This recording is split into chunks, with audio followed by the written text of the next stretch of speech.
இந்த காணொலியில் வரும் அனைத்தும் வெறும் பொழுதுபோக்குக்காக மட்டுமே, யாருடைய மனதையும் புண்படுத்தும் நோக்கத்தில் தயாரிக்கப்பட்டதா இல்ல. அப்படி யாரோட மனதாவது புண்பட்டு இருந்துச்சு அப்படின்னா, பொதுவாகவே நம்ம தமிழ் சினிமாவில் ஏதாவது ஒரு பழைய படம் நல்லா இருந்துச்சு அப்படின்னா அதை டிஜிட்டலைஸ் பண்ணுவாங்க. அதான் இந்த ரீமாஸ்டர் பண்ணுவாங்க. இது படங்களுக்கு மட்டும் இல்லை, கேம்ஸையும் இப்படி தான் பண்ணுவாங்க. அந்த காலத்தில் வந்து ஏதாவது ஒரு கேமுக்கு கேம் பிளே சூப்பராக இருந்து கிராஃபிக்ஸ் சுமாராக இருக்கும், அந்த கேமோட கிராஃபிக்ஸ் அதிகப்படுத்தி ரீமாஸ்டர் பண்ணுவாங்க. அதே மாதிரியே ஒரு படத்துக்கு நல்ல கதை இருந்து அந்த படத்துக்கு நல்ல ஸ்க்ரீன் பிளே இருந்து அந்த படம் ஃபிலிம் ரோலில் சுற்றிட்டு இருந்துச்சுன்னா அதை டிஜிட்டலைஸ் பண்ணி 4Kல ரிலீஸ் பண்ணுவாங்க.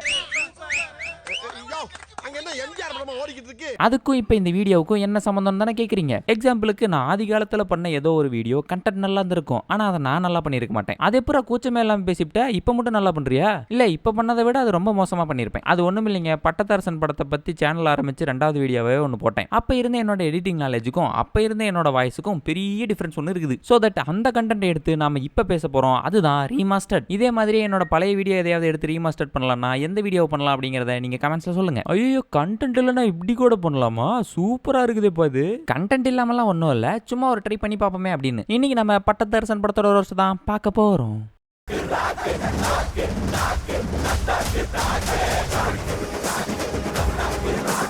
படத்தோட ஸ்டார்டிங்ல நம்ம ஹீரோ வெத்தலையெல்லாம் கட்டி வேக்குன்னு வந்து வியாபாரத்தை ஆரம்பிக்கிறாரு. என்னப்பா நீ இவ்வளவு அவசரப்படுறியே, வியாபாரத்துல பொறுமை முக்கியம். என் தம்பி செல்லையா தான் கபடி விளையாடுறான்ல, அதை நான் பார்க்க போகணும்ல. அங்க போன ஆட்டத்துல ஒருத்தன் நம்ம ஹீரோவோட தம்பி மேல கைய வச்சு போடுறான். என்னப்பா பொத்தாரியோட பேர மேல இப்படி கைய வச்சு புட்டியே? என்ன பொத்தாரி பேரன்ட்டு? பொத்தாரி என்ன இந்தியா காணானா தமிழ்நாட்டுக்கு ஆனானா? ஊர் நாட்டான் கபடி ஆன வந்தானே. அண்ணே கொந்தளிச்சாதீங்க அண்ணே, பொறுமையா கடப்பிடிங்க. அறியாப்புல தெரியாம கேட்டான். அட என் தாத்தனே மரியாதைலாம் பேசிவிட்டான் அவன் அடிங்கடா. இவ்வளவு பேத்தையும் அடிச்சு போட்டுட்டு என்னடா தெரியும் எங்க தாத்தாவை பத்தி, நீங்க எல்லாம் கபடியை கத்துக்கிட்டாருங்கடா. ஆனா கபடி கத்துக்கிட்டது எங்க தாத்தா கிட்ட தான் தெரியுமா? ஆனா கபடி கத்துக்கிட்டது எங்க தாத்தா பொத்தாரி கிட்ட தான்டா. எனது கபடியே இவங்க தாத்தா கிட்ட தான் கபடி ஆட கத்துக்கிச்சா? என்னடா டைலாக் இது? யாரியா அந்த டைலாக் ரைட்டரு? எனக்கே அவனை பார்க்கணும் போல இருக்கே. அவர் கபடி ஆடுறப்போ அவர் டிராயர் ஆடினாட்டம் கூட உங்களால ஆட முடியாது.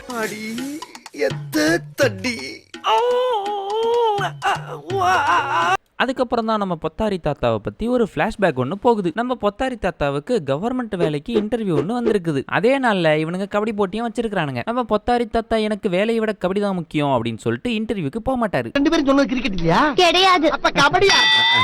ஸ்போர்ட்ஸ்ல பார்ட்டிசிபேட் பண்றதே ஸ்போர்ட்ஸ் கோட்டால வேலை கிடைக்குங்கிறதுக்காக தான். இவர் என்னங்க மடத்தனமா வேலைக்கு போக மாட்டேன், விளையாட்டு தான் முக்கியம் இருக்காரு. சர்க்கார் உத்தியோகத்தை விட்டு போட்டு நம்ம ஊருக்காக கபடி விளையாண்ட நம்ம பொத்தாரிக்கு ஒரு சிலையை வச்சு விடுவோம்பா. இப்படி தாத்தாவை பத்தி தப்பா பேசினாலே அடிக்கிறான். தாத்தாவோட அருமை பெருமையெல்லாம் பேசுறானே, இவன் தாத்தாவுக்கு ரொம்ப செல்லமோன்னு நீங்க நினைச்சிடக்கூடாது. நம்மால் தான் வீட்டுக்கு ஆகாதவரே.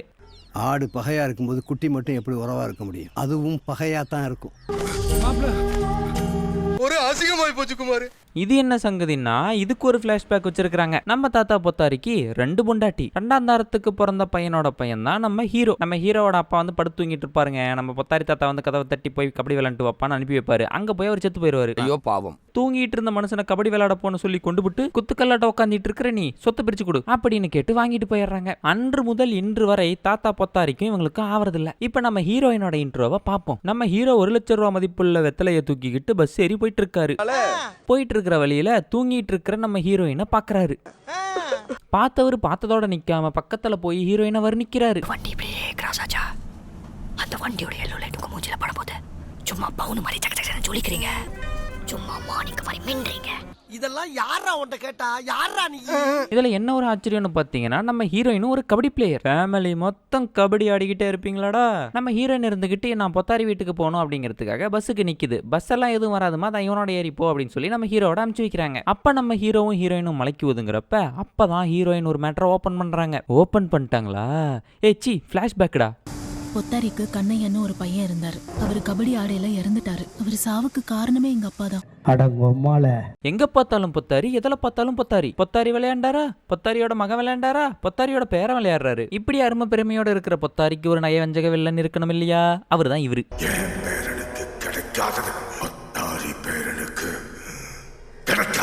என்னடா பந்தியில பாயாவா வைக்கிறாங்க, எனக்கு கிடைக்காது அவனுக்கும் கிடைக்க கூடாதுன்னு சொல்றதுக்கு. திஸ் இஸ் ஸ்போர்ட்ஸ்மேன், ஸ்போர்ட்டிவா எடுத்துக்கங்க. திறமை இருக்கிறவன் விளையாட போறான், திறமை இல்லாதவன் திணற போறான். இவருக்கு வந்துட்டு தான் பேரன் பொத்தாரியோட பேரனுக்கு மேல கபடி விளையாண்டு இந்தியா தமிழ்நாட்டு டீமுக்காக ஆடணும் அப்படின்னு ஆசை. ஆனா ப்ரோ கபடி மேட்ச்ல செலக்ட் ஆனது நம்ம பொத்தாரி பேரன். இவங்களோட டெக்னாலஜி அல்டிமேட்டான டெக்னாலஜியா இருக்கும். இப்பதான் நம்ம ஏஐ யூஸ் பண்ணி யார் யாரோ பாடின பாட்டை யார் யாரோ பாடின மாதிரி போட்டு கட்டிட்டு இருக்கோம்.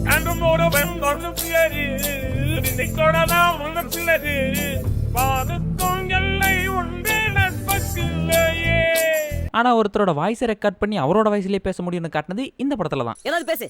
என்ன பேசுறது? ரெக்கார்ட் ஆயிட்டு இருக்கு, சத்தமா பேசு. ரெக்கார்டா? போதும், உள்ள வா. யார் அது என்ன மாதிரி மிமிக்ரி பண்றது? தாத்தா, இது மிமிக்ரி இல்ல, டெக்னாலஜி. நம்ம வில்லன் ப்ரோ கபடி லீக்ல இருக்கிற ஹெட்டோட வாய்ஸை எடுத்து இங்க பேசுறான். இங்க பாருப்பா தம்பி, நாளைக்கே நீ வந்துட்டு ப்ரோ கபடி டீம்ல ஜாயின் பண்ணணும், சரியா? சார் நாளைக்கு முடியாது சார், நாளைக்கு எங்க ஊர்ல ஒரு முக்கியமான மேட்ச் இருக்கு, அதை முடிச்சுட்டு வரட்டுமா? அடிங், எவ்வளவு பெரிய ஆப்பர்ச்சுனிட்டி கொடுக்குறேன், லூசு மாதிரி பேசிட்டு இருக்கிற நீ, கிளம்பி வாடா. இவரு கிளம்பி போயிட்டதுனால அரச குலத்தாளுங்க ஜெயிச்சிடறாங்க. அதுக்கப்புறம் இந்த வில்ல பையன் என்ன பண்றான்னு பார்த்தோமா, நம்ம பொத்தாரியோட பேரன் அரச குலத்தாளுங்க கிட்ட காசை வாங்கிட்டு தான் இந்த மேட்சை விட்டு ஓடி போயிட்டான்னு ஒரு பிட்ட ஒண்ணு போட்டு விடுறான். அதுக்கேற்ற மாதிரி எல்லா சாட்சிகளையும் ரெடி பண்ணியும் போட்டுறான். அப்புறம் ஊரே சேர்ந்து பஞ்சாயத்தெல்லாம் வச்சு பொத்தாரியோட பேரை மேலதான் தப்புன்னு முத்திர குத்தி அமிச்சிடுறாங்க. அசிங்கத்தை தாங்க முடியாத தம்பி தற்கொலை பண்ணி செத்து போயிடுறோம். மறுபடியும் ஒரு பஞ்சாயத்தை கூட்டுறாங்க. இந்த பஞ்சாயத்து எதுக்கு? அதாவது ஊருக்குள்ள மாரியம்மன் பண்டிகையா, என்ன பண்ணலாம் ஏது பண்ணலாம் அப்படின்றதுக்கு. அந்த இடத்துல நம்ம ஹீரோ கம்பீரமா பேசுற டைலாக் எல்லாம் ஒரே சிரிப்பு சிரிப்பா வரும். நிரூபிக்க என் தம்பி உயிரோட இல்ல. பொத்தாரிக்கு பானை உடைக்கிற போட்டியை வைங்கன்னு அதை கேட்டு இந்த ஊரே சிரிக்குது. டேய், எங்க தாத்தா இந்த ஊருக்காக 40 வருஷம் கபடி ஆடி இருக்காரு. மூர்த்தி சார், அவனுக்கு முறையான்னு நினைக்கிறேன். சிரிப்பு அது போசு. அதாவது நம்ம ஹீரோ என்ன சவால் வர்றாருன்னா, என் குடும்பத்தை சேர்ந்த எல்லாருமே வந்துட்டு கபடி ஆடுவாங்க இந்த ஊரை எதிர்த்து. அப்படி நாங்க தோத்து போயிட்டோமா என் தம்பி தப்பு பண்ணான்னு ஒத்துக்கிறேன்டா, கண்டிப்பா ஜெயிச்சு என் தம்பி தப்பு பண்ணலன்றதை நிரூபிக்கிறேன்டா அப்படின்னு சொல்லிட்டு கிளம்புறாரு. அந்த இடத்துல போடுறாங்க இன்டர்மிஷனை. இந்த சம்பவத்துக்கு அப்புறம் என்னதான் தாத்தா பொத்தாரிக்கு பேர மேல ஒரு சாஃப்ட் கார்னர் வந்திருந்தாலும் அவங்க பெரியப்பனுக்கு வரல. கல்லஞ்சக்காரன் அவ்வளவு நேரம் கதறானே, கரையிறானா? இம்ட்டுனால எதையாவது ஒரு காரணத்தை வச்சு ஒட்டிக்கலான்னு பார்த்தா இப்ப சந்து கிடைச்ச உடனே சிந்து பாடுறான் பாத்தியா. நம்ம ஹீரோ தான் பெருப்பனோட மனசை எப்படியாவது கரைச்சே ஆகணுன்றதுக்காக போய் தம்பிக்காக அஸ்தியெல்லாம் கரைக்கிறாரு. ஆச்சு இந்த பிண்டெல்லாம் கரைக்கிறாரு. அப்படி கரைத்து முன்மனம் கரையவில்லையே என்று சென்று போய் கபடி விளையாடுறாரு அவங்க வீட்டு முன்னாடியே. நடக்காது. அப்படியே ஒவ்வொருத்தரா வந்து கூட்டத்துல சேர சரி நானும் வந்து தொலைறேன்டா அப்படின்னு சொல்லிட்டு வந்துடுறாரு. வந்ததெல்லாம் வந்துடுறாரு. அப்பயாவது அவர் மனசு கரைஞ்சிச்சான்னு பார்த்தோமா, கரையல. கல்லஞ்சக்காரன் அவ்வளவு நேரம் கதறானே, கரையிறானா? கபடி போட்டிக்கு பிராக்டிஸ் பண்றவர் ஏன்டா கரகாட்டம் ஆடுற மாதிரி ஆடிட்டு இருக்காரு? யாரியா இந்த கோரியோகிராஃபர்? எனக்கே அவரை பார்க்கணும் போல இருக்கு. நான் வேணா இதுக்கு வேற மாதிரியான சாங்ஸ்லாம் போட்டு காட்டுறேன், எது நல்லா இருக்குன்னு நீங்களே சொல்லுங்க. இதுதான் அந்த வேட்டியான் ராஜோட மணிமண்டபம். விஸ்வநாதன், அது உங்களால மட்டும்தான் முடியும்.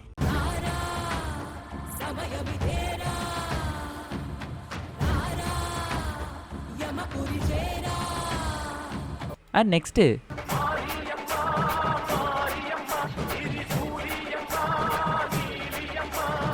நெக்ஸ்ட்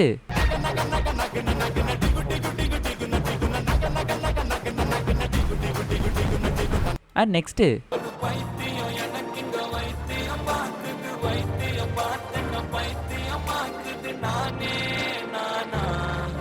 நெக்ஸ்ட் ஆணியே புடுங்க வேணாம்.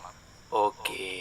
இந்த மாதிரி நம்ம பொத்தாரி ஃபேமிலியும் நம்ம ஹீரோவும் சேர்ந்துட்டு கபடி விளையாண்டுட்டு இருக்கிறப்ப ஹீரோவோட அம்மா உள்ள வராங்க. என் புருஷனை தான் கொண்டு போட்டீங்க, என் பிள்ளையாவது என்கிட்ட கொடுத்துருங்கன்னு கெஞ்சுறாங்க, கதறாங்க. சரி போ உன் பிள்ளைய கூட்டிட்டு போ அப்படின்னு சொல்லி நம்ம பொத்தாரி தாத்தாவும் அமுச்சு வச்சிடறாரு. உடனே நம்ம ஹீரோ இருந்துகிட்டு, ஏமா செத்த கபடியில மட்டும்தான் சாவாங்களா, இப்ப பாரு நான் கையை கட்டிட்டு குதிச்சு சாவறேன் அப்படின்னு சொல்லிட்டு குதிச்சிடுறாரு. உனக்கு ஒண்ணுன்னா கூட வந்து நிக்கிறதுக்கு ஒரு குடும்பமே இருக்குது. மாத்திட்டான்டா. அதுக்கப்புறம் நம்ம ஹீரோவோட ஃபேமிலி ஒரு இடத்துக்கு கபடி விளையாட போலான்னு போறாங்க. அந்த இடத்துல தம்பி பசிக்குதுன்னு சொல்லவும், உனக்கு சோறு போட ஒரு வீடு தேடுற வாடா அப்படின்னு சொல்லி கூட்டு போறாரு. போற வழியில ஒரு வீடை பார்த்து உள்ள போய் பார்த்தா அது நம்ம ஹீரோயினோட வீடு. அப்புறம் நம்ம ஹீரோயின் இன்ட்ரடியூஸ் ஆனதுக்கு அப்புறம் வாங்க நாங்க கபடி மேட்ச் விளையாடுறோம், பார்க்க வாங்க அப்படின்னு சொல்லி கூட்டு போறாங்க. இந்த இடத்துல நம்ம ஹீரோயின் எப்படியாவது உள்ள சொருவியே ஆகணுமே அப்படின்னு யோசிச்ச டைரக்டர், நம்ம தாத்தாவுக்கு பழைய ரூல்ஸ் தான் தெரியும், புது ரூல்ஸ் எதுவும் நம்ம தாத்தாவுக்கு தெரியாது, அதுக்காக இந்த ஹீரோயினை வச்சுக்கலாங்கிறாரு. இது கபடி ரூல்ஸ் சொல்லி தர வச்சுக்கலாங்கிறாரு. அதுக்கப்புறம் கபடி விளையாண்டுட்டு இருக்கிறப்ப நம்ம தாத்தா ஒரு டெக்னிக்கை சொல்லி தராரு. கேச்சர் வரும்போது ரைடர் செஸ்ட்ல ஒரு புஷ் கொடுத்து அப்படியே ஒரு ரொட்டேட் போட்டு சென்டர் கோட்ல தான் குறி இருக்கணும். இந்த டெக்னிக்கை நம்ம ஹீரோயின் மேல பயன்படுத்துறாரு. அந்த சீன் முடிஞ்ச உடனே பாட்டுக்கு போயிடுறாங்க. ஐயோ போன வீடியோல தான் அந்த ரங்க பகுதியில் கையை வச்சதுக்காக சாங்குக்கு போனாங்கன்னு பார்த்தா இதுலயும் அப்படிதான் நடக்குது. அப்புறம் எப்படியோ அப்படி இப்படின்னு கண்ட மேனிக்கு இழுத்து கடைசியில கபடி போட்டிக்கு வந்துடுறாங்க. கபடி விளையாண்டுட்டு இருக்கிறப்ப நம்ம டீம்ல இருக்கிற ஒரு ஆளுக்கு வந்துட்டு கால் உடைஞ்சு போயிடும். ஐயோ என்னால இந்த குடும்பத்துக்கு ஒரு பாயிண்ட் கூட எடுத்து தர முடியலையேன்னு கத்துறாரு கதறாரு. தன்னால ஆட முடியாதுன்னு தெரிஞ்சவர் என்ன அப்படி ஓரமா போட்டு நீங்களே ஆடுங்க பாக்குறாரு. நம்ம ஹீரோயின் இருந்துகிட்டு நான் ஆடுற ஆட்டத்துல 7வது ஆளா அப்படின்னு வந்து நிக்கிறாங்க. ஏமா சபதம் என்ன போட்டாங்கன்னு தெரியுமா? குடும்பமா சேர்ந்துதான் ஜெயிக்கிறதா போட்டாங்க. நீ இவங்க குடும்பமா? இந்த கேள்வியை கேட்டதுக்கு அப்புறம் நம்ம ஹீரோயின் என்ன பண்ணாங்கன்னா நம்ம ஹீரோ கிட்ட போயிட்டு என்ன கட்டிக்கிறியான்னு கேட்டு அங்கேயே கட்டிக்கிட்டு குடும்பத்துல ஒருத்தி ஆயிட்டாங்க. அப்புறம் நம்ம ஹீரோயின் களத்துக்குள்ள இறங்கினதும் இப்ப கல்யாணம் மட்டும்தான் நடந்திருக்கு. ஆனா ஃபர்ஸ்ட் நைட் இப்ப நம்மளோட தான். பொம்பளைங்கிட்ட எப்படி பேசணும்னு தெரியாது, மரியாதையா இருக்கு. அப்புறம் எப்படியும் தெரியும் நம்ம ஹீரோவோட டீம் தான் ஜெயிக்கும், அவங்க தான் ஜெயிச்சாங்க. ஜெயிச்ச உடனே நம்ம ஹீரோ வில்லனை போட்டு நொக்கு நொக்கறாரு. ஏய் இவன் நிஜமாவே தம்பிக்கு செஞ்ச துரோகத்தை நினைச்சு குத்துறான்னு நினைக்கிறியா? இல்ல, எதுக்கு இப்படி குத்துறாருன்னு இப்ப காட்டுறேன் பாருங்க. ஃபிளாஷ்பேக்.